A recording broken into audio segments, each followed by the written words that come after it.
I'm Tony Ruiz, contributing editor at Gold Derby, here with Faith Hill, who stars as Margaret Dutton in 1883. And Faith, this really is, I think it's fair to say, this is your biggest acting challenge to date, I think, certainly in terms of scope, in terms of what was asked of you.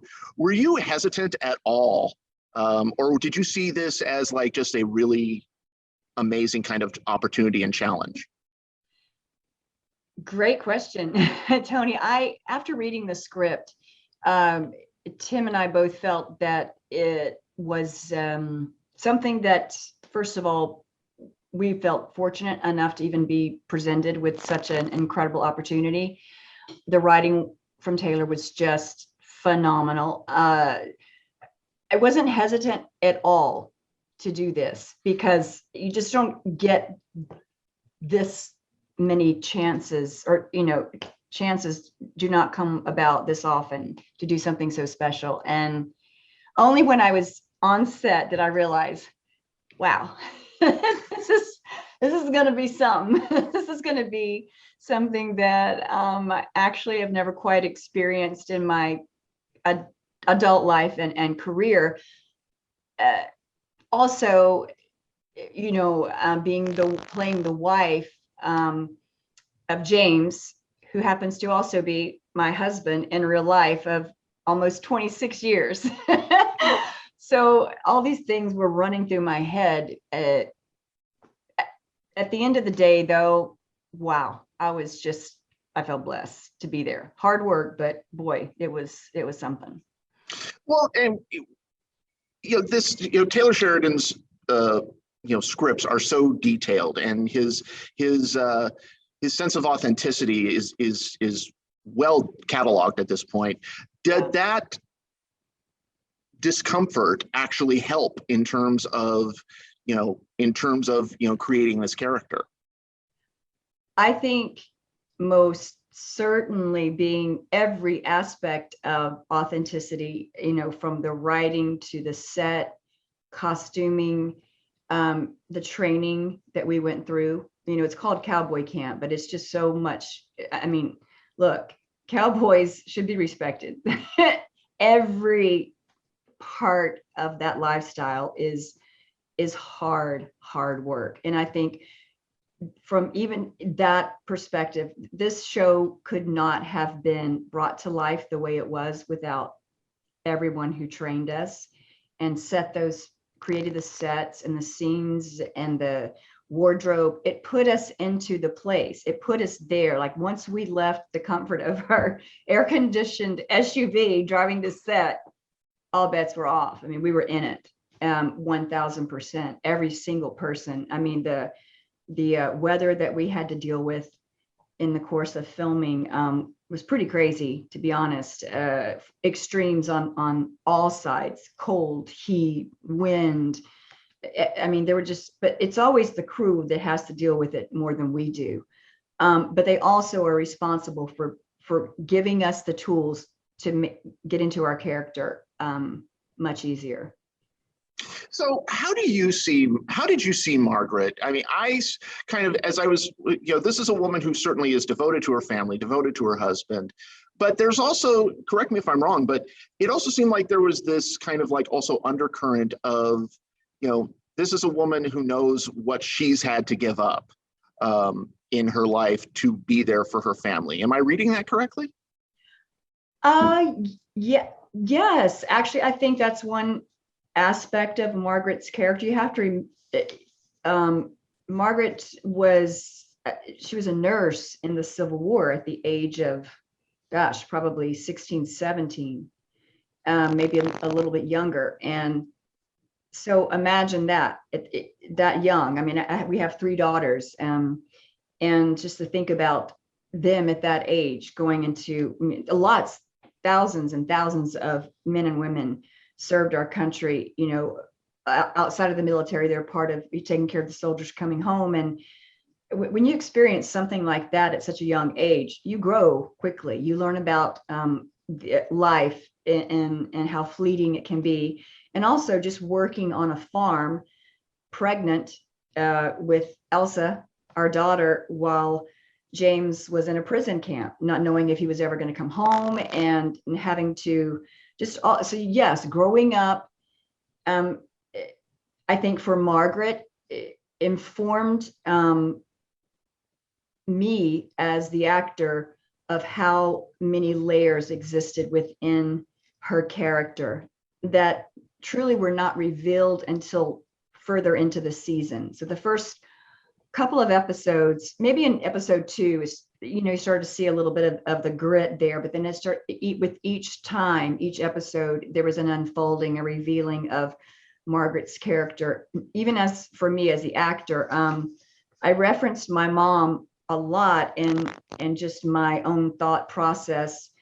My parents having, you know, gone through the Great Depression, and they never wasted a thing, and they understood what it meant to be without food. So, you know, I grew up with parents that raised their own vegetables, and they would garden in the morning, then go to work, 9-to-5 job, come back and take care of the garden in the afternoon. In Mississippi, hot, humid weather, and then feed us, get us to bed, and same routine over and over and over again. And I just, I thought about my mom a great deal, you know, because she definitely sacrificed a lot. She went to nursing school and ended up unable to be a nurse just to take care of the family. So, yeah. And, you know, but one of the things that I think is just kind of just such an important part of the show is the relationship between Margaret and Elsa. It is so lived in, it's so real. And I asked Tim the same question, you know, how did you work with Isabelle May? Because you two could so conceivably be mother and daughter. Yeah, thank you. She's when we first met Isabelle, that's the first thought that came into both of our minds, like, my God, this child could actually be in our family. She could be our daughter. Teenage daughters and moms have a very unique relationship. And I have found that later in life, you know, as I was with my mom, did I come to appreciate her more. I had no appreciation for her when I was a teenager, none whatsoever. Didn't even think that she was even human. You know what I mean? It's like how, you know, so many stories. However, the difference, Margaret watching Elsa participate, and look, we left Tennessee, traveling across country to an unknown place. And we were putting all of our faith, I was putting all of my faith into my husband and his dreams. I believed him, you know, I believed if he had his mind set to something that he was going to make it happen. However, we were entering territory that we had never, ever experienced or even understood truly. So as a mom watching a teenage daughter have that type of freedom, while at the same time watching her just, and that goes back to the writing as well. It was just so incredibly poetic. Like if I were ever to describe a character that would be the most amazing to play, it would be Elsa, and and to see life through her eyes and just experience life and that journey in the way that she did was beautiful and tragic obviously at the same time, but it was quite extraordinary to watch and to be a part of. And those, you know, those tragic scenes, particularly in those last 2 episodes, did you have to kind of steel yourself against those scenes, or did you embrace the tragedy of it? I had to embrace the tragedy of it, or I wouldn't have been present to experience what was happening. And it was tough. I'm not going to lie. You know, as a parent, I've never allowed myself to think, you know, the possibility of what, yeah, I just can't even say it, honestly. Yeah. So it was very difficult. I had a place that I had found that I used, in order to get where I needed to get, hopefully. And it was tough. It was the craft of acting is legitimate. I'm just going to say that straight up. It is, it's real. It's a real craft. It's what I always have said about songwriting and writing in general. You as an English teacher, my gosh, it's a real craft, and I just have so much respect for it. And I actually miss it now. I couldn't wait. We couldn't wait for it to end because we were all so tired and exhausted, and it was challenging. But then when we got home, I went through a couple of weeks of just complete, like I could almost honestly say depression, because it's like someone had been taken away from me. Like this person, it was Margaret, and came back, and I was like, oh, I'm just Faith. My life is fantastic. I have a great life, I have a great family, but it's just and that it was important, I think, for every actor that played in this show. I mean, we all just gave it our all, every person. Yeah, and I think it definitely shows on the screen. In terms of the Western, Taylor Sheridan really has, I think, brought the Western to a new plateau. What is it you think about American Westerns that they disappear for a while and then they come back? They keep coming back. What do you think it is about that genre that keeps audiences coming back to it? Wow, that is just a very good question.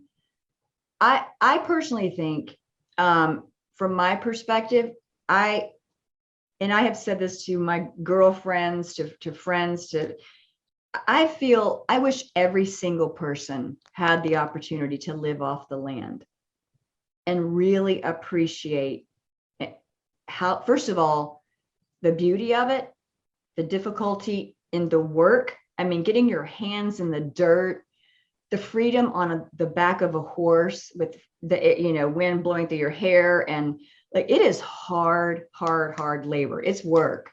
And I think that I grew up in that way. My parents, I mean, we had our hands in dirt doing the gardens and whatnot. I hated it then. However, I find it to be one of the most connecting things that I wish this generation, the one that you're teaching and preparing for the future, I wish that could be offered somehow in every single school across the country, across the world. Because things have changed so much. There's social media and computers, which I can't run properly. But there's something about being outside and working outside and getting that connection to earth, and just there's nothing like it. There really isn't. It's hard work. It's not for the faint of heart. And driving a wagon, just let me tell you something I never imagined I would ever do, is hard, really, really hard. But it was also incredibly fun. That was also gonna be my last question, was how soon or not soon do you ever want to be on a wagon again?